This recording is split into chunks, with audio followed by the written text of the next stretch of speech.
Hello students, आज का अपना टॉपिक है मॉलिक्यूलर मास। चलिए तो मॉलिक्यूलर मास स्टार्ट करते हैं। बहुत सिंपल सा टॉपिक है, फटाफट खत्म हो जाएगा, आप लोग ध्यान दीजिएगा। मतलब मैं सिर्फ ये क्लियर करना चाहता हूँ कि मॉलिक्यूलर मास और मोलर मास में क्या डिफरेंस है ना। कभी कभी लोग नहीं समझते इस बात को। ठीक है, चलिए ठीक है। अब देखिए यहाँ पर समझिएगा, सबसे पहले हेडिंग डाल लीजिए मॉलिक्यूलर मास। ठीक है, मॉलिक्यूलर मास का मतलब पहले ध्यान से सोचिए, मॉलिक्यूलर मास मींस क्या हो जाएगा, मास ऑफ वन मॉलिक्यूल। ठीक है, हम लोग हमेशा मास एक के बारे में बात करेंगे जब तक जनरल टर्म में चलेंगे, तो अगर कुछ अलग चेंज हुआ तो देखा जाएगा। ये क्या जाएगा, मॉलिक्यूलर मास। अब क्या बोलोगे, मास ऑफ वन मॉलिक्यूल। याद रखिएगा, वन मॉलिक्यूल बोल रहा हूँ, वन मोल मॉलिक्यूल नहीं बोल रहा हूँ, है ना, वन मॉलिक्यूल। तो यहाँ पर सीधा एक लाइन में लिख लेना, मास ऑफ वन मॉलिक्यूल। ठीक है, मोलर मास हो जाता है मास ऑफ वन मॉलिक्यूल। चलिए इसके बाद फाइनली अब आप यहाँ पे ध्यान देना, मैं कुछ पहले बता देता हूँ कि अगर हम लोग कुछ इंपॉर्टेंट एलिमेंट जिनके अपने को याद होने चाहिए तो याद हो जाएंगे, और अगर याद नहीं होते तो पेपर जब आपका मिलेगा एग्जामिनेशन पेपर, वहाँ पे क्वेश्चन के साथ मेंशन होता है या फिर क्वेश्चन के आगे में मेंशन होता है मॉलिक्यूलर मास। लेकिन हम लोग अभी कैलकुलेट करने वाले हैं, तो इसलिए फटाफट मैं लिख देता हूँ कि आपको किनके ध्यान हो तो कैलकुलेशन फास्ट हो जाएगा। ठीक है, चलिए यहाँ पे मैं हाइड्रोजन का लिख देता हूँ। हाइड्रोजन का मॉलिक्यूलर मास होता है 1। अब हाइड्रोजन के बाद हाइड्रोजन के बाद helium 4, hydrogen helium lithium 7, hydrogen helium lithium beryllium boron carbon nitrogen oxygen fluorine और नियॉन।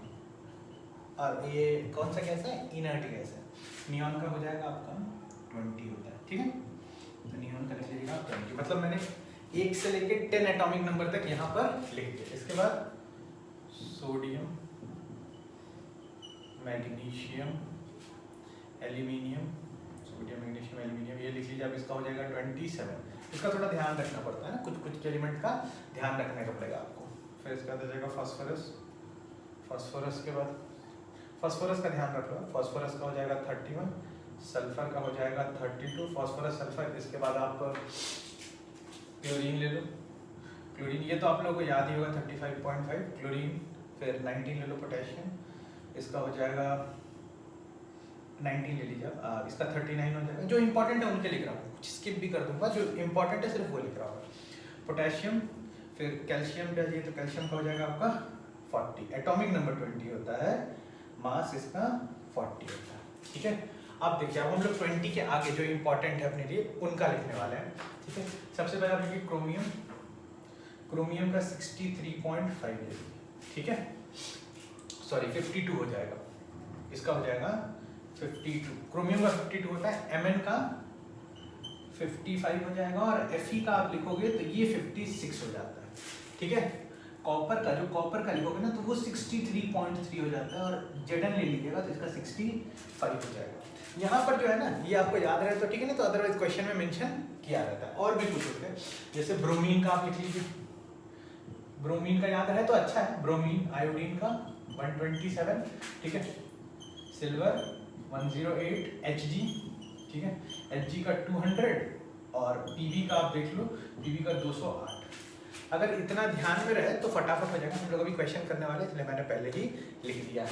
ये अगर आपके ध्यान में रहे तो कैलकुलेशन थोड़ा सा आसान हो जाता है। चलिए तो हम लोग क्या करने वाले हैं, कैलकुलेट करने वाले हैं मॉलिक्यूलर मास, मतलब एक मॉलिक्यूल के अंदर कितना मास होगा। ठीक है, एक मॉलिक्यूल के अंदर मास। चलिए कल आप लोगों ने देखा था, हम लोग एक एटम का मास किसके टर्म्स में ले रहे थे, AMU के टर्म्स में, है ना। तो यहाँ पर भी एक मॉलिक्यूल का मास लोगे तो मान लो कि एक मॉलिक्यूल, एग्जांपल ले रहा हूँ मैं, जैसे मान लीजिए आपको लिखना है मॉलिक्यूलर मास। मॉलिक्यूलर मास, तो मॉलिक्यूलर मास का फॉर्मूला क्या हो जाएगा, sum of atomic mass of all element present in one molecule. मतलब आपने एक मॉलिक्यूल लिया, उसके अंदर कितने सारे एटम प्रेजेंट है, एक मॉलिक्यूल के अंदर कितने हैं, वो सारे एटम्स का मास लीजिए, सम कर दीजिए एक मॉलिक्यूल के अंदर, तो आपको क्या हो जाएगा मॉलिक्यूलर मास। एग्जांपल से देखिए मॉलिक्यूलर मास। एग्जांपल नंबर 1, अगर आपसे बोला जाए कि H2O का मॉलिक्यूलर मास बताइए, तो यहाँ पर देखिए 2 हाइड्रोजन है। अच्छा इन सब का पूछोगे सर यूनिट क्या है, AMU में लिखा है, ठीक है AMU, मैंने ये एक एटम का मास लिखा है, एक हाइड्रोजन एटम का 1 AMU, 2 का अगर हीलियम हो गया तो 4 AMU, सब AMU के टर्म्स में, ठीक है। यहाँ पर बाद में हम लोग सीखेंगे कि इसी को हम लोग अगर ग्राम से रिप्लेस कर दें तो 1 मोल का मास हो जाता है। अब वो कैसे होगा, क्या होगा, कॉन्सेप्ट समझेंगे उसको, पहले भी मॉलिक्यूलर मास पे फोकस करें, ठीक है। H2O हो गया, H2O का मॉलिक्यूलर मास कितना हो जाएगा, देखो इसके अंदर 2 हाइड्रोजन है और 1 ऑक्सीजन है ना, तो बताइए आप यहाँ पे क्या करो, नंबर ऑफ ऑक्सीजन एटम कितने हैं, 1 इनटू ऑक्सीजन का मोलर मास कितना है 16, तो 16, ठीक है। देखिए 1 इंटू 16 ऑक्सीजन का था, हाइड्रोजन का कितना होता है, देखिए हाइड्रोजन का 1 होता है, ठीक है।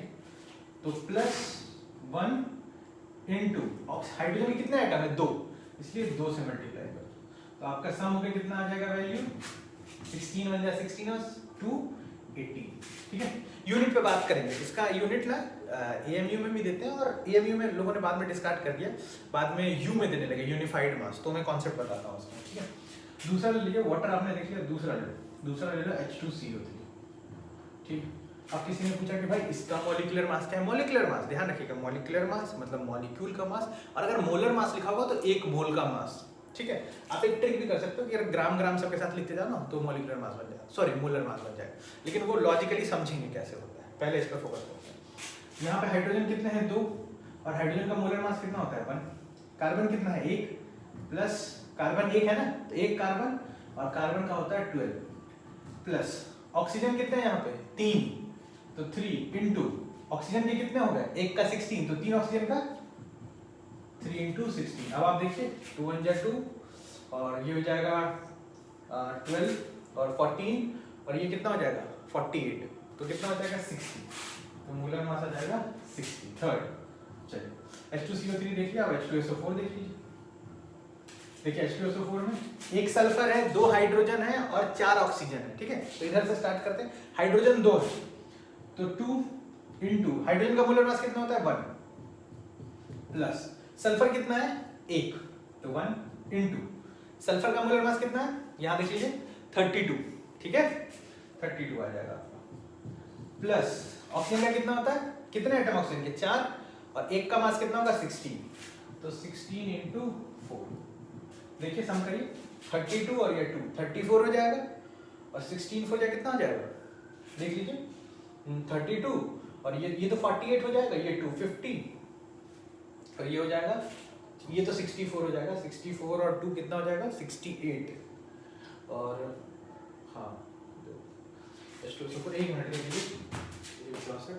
64 में यहाँ कर लेता हूँ, 64 32 और 34, ठीक है।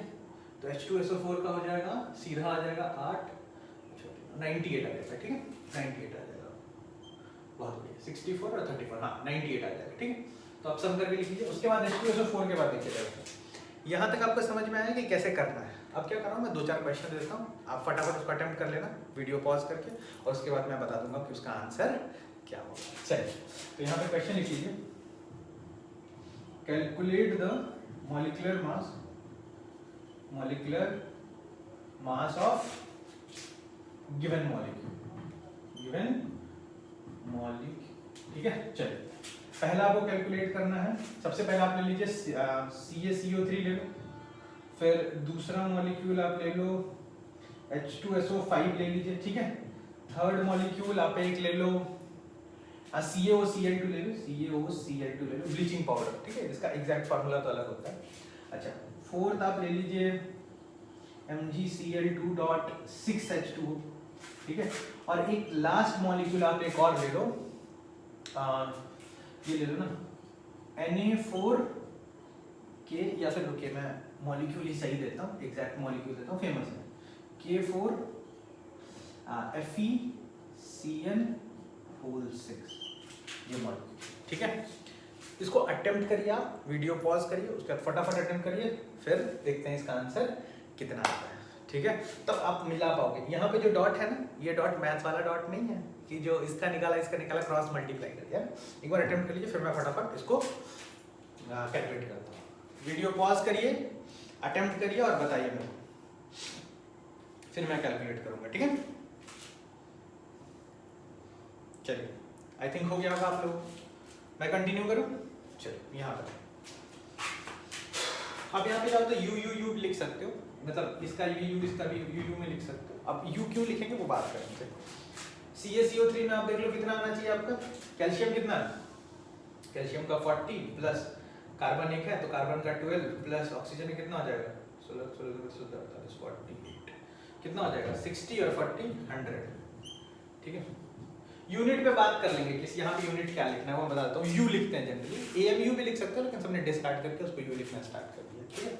H2SO5 में देख लो सल्फर 32 और 32 में 2, 32 सल्फर प्लस 2 हाइड्रोजन और ऑक्सीजन कितना हो जाएगा 16, 16 × 5 65 प्लस 65, देख लो 65 और 2 67 और 67 और 2 69 और 30 19 है,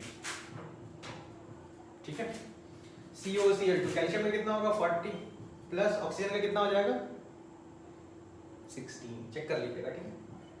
प्लस Cl का कितना होगा 35.5, तो एक का होता है तो दो का कितना हो जाएगा 71, ऐड करिए तो ये कितना हो जाएगा 110 111 में 6 117 और 127 127, ठीक है। MgCl2.6H2 देखो Mg का तो होता है 40 और Mg का 40, 2 Cl का एटम है, एक Cl का 35.5 तो 2 Cl का कितना हो जाएगा 71, ठीक है 71 और प्लस अब यहाँ डॉट लिखा है ना तो उसको मल्टीप्लाई मत कर दीजिएगा, ठीक है। डॉट का मतलब क्या होता है कि वाटर ऑफ क्रिस्टलाइजेशन है, इसके साथ कनेक्टेड है। अभी केमिस्ट्री में आप आगे पढ़ोगे, अभी तो याद रखना कि जैसे मैथ्स में होता है ना कि भाई डॉट लिखा है तो मल्टीप्लाई मार दिया ना, इसको मल्टीप्लाई मत करिए। यहाँ इसको भी समी ले लो, एक वाटर का मॉलिक्यूल कितना होगा 18, देखो हम लोगों ने पहले कैलकुलेट कर रखा है ना 18 और यहाँ पे 6 आगे लगा हुआ है, मतलब कितने वाटर के मॉलिक्यूल हो जाएंगे 18 × 6, तो यहाँ पे आप लिख लीजिए 18 × 6। समझ में आ रहा है मैं क्या बोल रहा हूँ? देख लीजिए जरा इसको, यहाँ पर बहुत ध्यान से बात ध्यान रखिएगा कि जो डॉट लिखा है ना इसका मतलब मल्टीप्लाई करना नहीं है, आपको करना क्या है इसका मास निकालिए, इसका मास निकालिए और दोनों को ऐड कर दीजिए। बात समझ में आ रही है मैं क्या कहना चाह रहा हूँ? चलिए इसके बाद इसका निकालिए, सम करिएगा हो जाएगा 110 200, ठीक है 200, इसका लेंगे। अब यहाँ पे है कि सर अब यहाँ पे कैसे होगा, ये थोड़ा बड़ा सा नंबर तो आराम से करिए। एटम देखिए कितने कहाँ हैं, कैसे भी अरेंज हो उससे मतलब नहीं है। एटम देखिए पोटेशियम 4 है, एक पोटेशियम कितना होता है 39, तो 39 × 4, ठीक है। प्लस आगे बढ़े Fe का कितना होता है 56, चेक कर लीजिए यहाँ होगा कहीं Fe ये 56, ठीक है। तो प्लस 56 Fe का एक ही एटम था ना, आगे बढ़िए तो Cn का होल 6 है, मतलब आप चाहो तो 6 कार्बन 6 नाइट्रोजन करके जोड़ सकते हो। मैं क्या करता हूँ Cn का निकाल लेता हूँ, उसको 6 से मल्टीप्लाई कर दूँ तो एक कार्बन का 12 होता है, ठीक है। और एक नाइट्रोजन का कितना होता है 14, दोनों को जोड़ दो कितना हो गया 6 2 26। Cn का टोटल हो गया 26 और 6 लिखा हुआ मतलब 26 × 6, ठीक है। यहाँ पर देख लीजिए इसमें कोई डाउट नहीं होना चाहिए, है ना। एक बार इसको कंफर्म कर दीजिएगा। अब आप इसका सम करोगे तो 368 के अराउंड आएगा, 368 के अराउंड आएगा, ठीक है। अब एक और छोटा सा एक और देख लेते हैं, एक छोटा सा एक और देख लेते हैं। शुगर का जो फॉर्मूला होता है ना, डायरेक्ट शुगर लिख के भी कर सकते थे पर इतना करने की जरूरत नहीं है, ठीक है। तो चलिए इसका निकालिए। एक क्वेश्चन नंबर 8 देख लेते हैं शुगर का, C12H22O11। चलिए इसका कितना हो जाएगा मेरे पास, स्टॉप करिए निकालिए फिर मैं बताता हूँ। फटाफट एक बार अटेम्प्ट कर लीजिए इसका और देखिए क्या आता है। चलिए मैं कर रहा हूँ 12 इंटू एक कार्बन का 12 और टोटल कार्बन कितने हैं 12 प्लस हाइड्रोजन का होता है 22 एटम है और हाइड्रोजन का मोलर मास होता है 1। ऑक्सीजन कितना है 16 और ऑक्सीजन टोटल कितने हैं 11। अब आप इन सबको मल्टीप्लाई करके सम करिए, ठीक है। तो आपको यहाँ से वैल्यू आ जाएगी 342 के अराउंड 342। अब क्वेश्चन है कि सर आपने कहीं भी यूनिट नहीं लिखा है ना। आप बोलोगे कि सर एक एटम का तो आप इसमें AMU में लिख सकते हो है ना, या AMU लिख सकते हो डायरेक्टली, तो एक एटम का तो AMU, इसका भी AMU, तो इसका यूनिट भी तो AMU में लिख सकते हैं ना। देखिए ध्यान दीजिए, फटाफट बता देता हूँ। जो AMU वाला फंडा है ना, पहले क्या हुआ, साइंटिस्ट लोग इसमें भी AMU ही यूज कर रहे थे, लेकिन फिर वो आप पूरा डेफिनेशन पढ़ो, atomic mass unit. Atomic mass मतलब एटम के मास के लिए था, लेकिन यहाँ पे तो एटम नहीं है, सारे के सारे मॉलिक्यूल्स है ना। तो फिर हुआ कि अब ये कैसे कवर होगा, है ना। तो इसके लिए किया गया कि सबने बोला कि भाई देखो, जैसे अगर H2O लिखा है, ठीक है, सबने बोला कि इसका मास अगर सीधा 18 लिखा है, ठीक है, और 18 AMU आप दो तरह से लिख सकते हो, ठीक है। मैं बताता हूँ अभी AMU को किससे रिप्लेस किया गया, पहले सुन लीजिए। अगर डायरेक्ट 18 लिखा है विदाउट यूनिट, तो मतलब क्या होगा, रिलेटिव एटॉमिक मास, ठीक है। तो ये RAM हो जाएगा, रिलेटिव एटॉमिक मास। अगर कुछ नहीं लिखा है यूनिट, तो RMA हो जाएगा, हम लोगों ने सेकंड लेक्चर में कवर कर लिया। और यहाँ पे 18 AMU लिखा है, मतलब 18 AMU मतलब इसको बोल सकते हैं मास ऑफ 1 H2O मॉलिक्यूल। बात समझ में आ रही है मेरी, मैं क्या कह रहा हूँ? अच्छा, अब देखिए हुआ क्या कि सबने बोला कि भाई एटम के लिए वही चीज यूज कर रहे हैं, मॉलिक्यूल के लिए वही यूज कर रहे हैं। तो बाद में क्या हुआ कि साइंटिस्ट लोगों ने बोला कि ठीक है, AMU को रिप्लेस करके U लिखने लग जाओ। U का मतलब होता है यूनिफाइड मास। तो जब मॉलिक्यूल्स के लिए लिखना है तो U लिखिए, और एटम के लिखने है, एक एटम के लिखना है तो AMU लिखिए। तो बाद में इसके आगे U लगाना सबने स्टार्ट कर दिया। U मतलब क्या हो गया, यूनिफाइड मास, मॉलिक्यूल्स के लिए यूज करते हैं, ठीक है। तो इसका मतलब अब आप क्या समझो कि मान लीजिए कि आपको H2SO4 मिला। H2SO4 के बारे में डेटा दिया है 98 और 98U। तो 98 का मतलब है कि रिलेटिव एटॉमिक मास है, और ये रिलेटिव एटॉमिक मास मतलब क्या, एक C12 एटम ले लेंगे, उसके मास को 12 से डिवाइड करेंगे, जो वैल्यू आएगी उससे H2SO4 98 टाइम्स मोर हेवियर है, ये हो गया। और यहाँ पर क्या लिखा है 98U, मतलब ये क्या है, this 98U, U denotes for unified mass, और इसको क्या बोलेंगे कि mass of one molecule of H2SO4, ठीक है। तो इसको देख लीजिए, और मेरे को लगता है बात यहाँ तक समझ में आ गई होगी। तो आज का लेक्चर यहीं तक, नेक्स्ट वीडियो में इसके आगे कंटिन्यू करेंगे। तब तक के लिए चलिए।